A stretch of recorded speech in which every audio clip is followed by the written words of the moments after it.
বন্ধুরা, গরম গরম পরোটা খেতে কার না ভালো লাগে। তো চলুন আজ আমরা তৈরি করি মেথি শাক দিয়ে মুচমুচে গরম পরোটা। তো মেথি শাকগুলোকে আমি বাজার থেকে এনে ভালো করে ধুয়ে জল ছাড়িয়ে নিলাম। নিয়ে পাতার দিকটা আমি কেটে নিচ্ছি।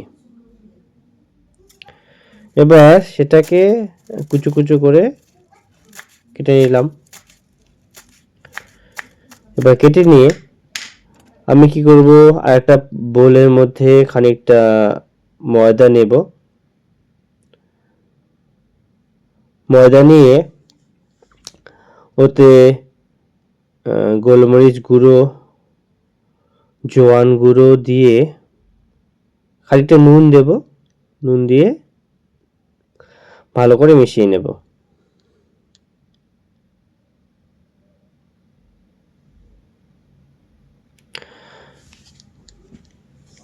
মিশিয়ে নিয়ে ওটা 2 চামচ আমি ঘি দিয়ে দিচ্ছি।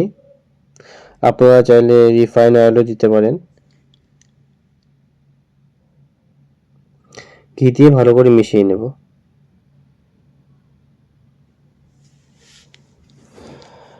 মেশানো হয়ে গেলে আমি ওতে মেথি শাকগুলো দিয়ে দিচ্ছি।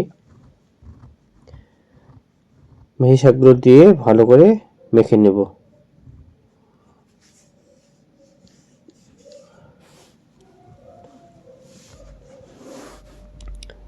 এভাবে মাখছি। তো এবার যখন একটু শক্ত শক্ত হয়ে যাচ্ছে তখন আমি কি করব, সামান্য জল দিয়ে দেব।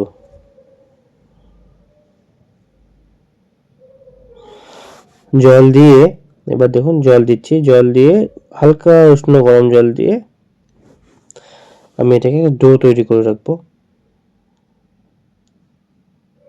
ডোটা তৈরি হয়ে গেল। এবার এটাকে আমি 10 থেকে 15 মিনিট উপরে একটু তেল দিয়ে 10 থেকে 15 মিনিট আমি ঢেকে রাখবো।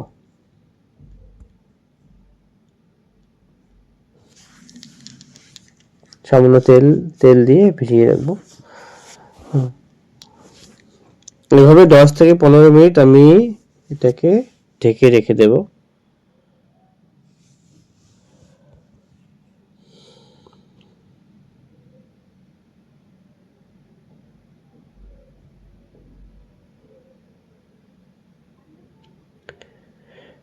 এরপর 15 মিনিট পর আমি এটা থেকে 6টা এরকম দলা বানিয়ে নিয়েছি। এবার এগুলোকে বেলে বেলে আমি ভেজে নেব। তো এবার কি আমি তাওয়া বসিয়ে দিয়েছি। তাওয়ার মধ্যে ঘি দিলাম। পরোটাগুলোকে আমি ঘিয়েই ভেজে নেব। তো আমি এক এক করে বেলে নিয়ে পরোটাগুলোকে ভাজতে থাকবো।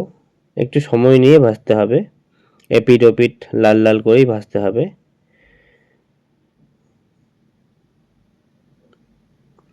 তো এবার আমার তৈরি হয়ে গেছে মেথি পরোটা। এটাকে আবার আমি 4 টুকরো করে প্রত্যেকটাকে করে এভাবে সাজিয়ে নেব। তো ছোলার ডালের সঙ্গে মেথি পরোটা খুবই টেস্টি খাবার। আপনারা অবশ্যই ট্রাই করবেন। তো বন্ধুরা, চ্যানেলটি ভালো লাগলে চ্যানেলটিকে অবশ্যই লাইক, কমেন্ট, শেয়ার করবেন এবং সাবস্ক্রাইব করতে ভুলবেন না। ধন্যবাদ।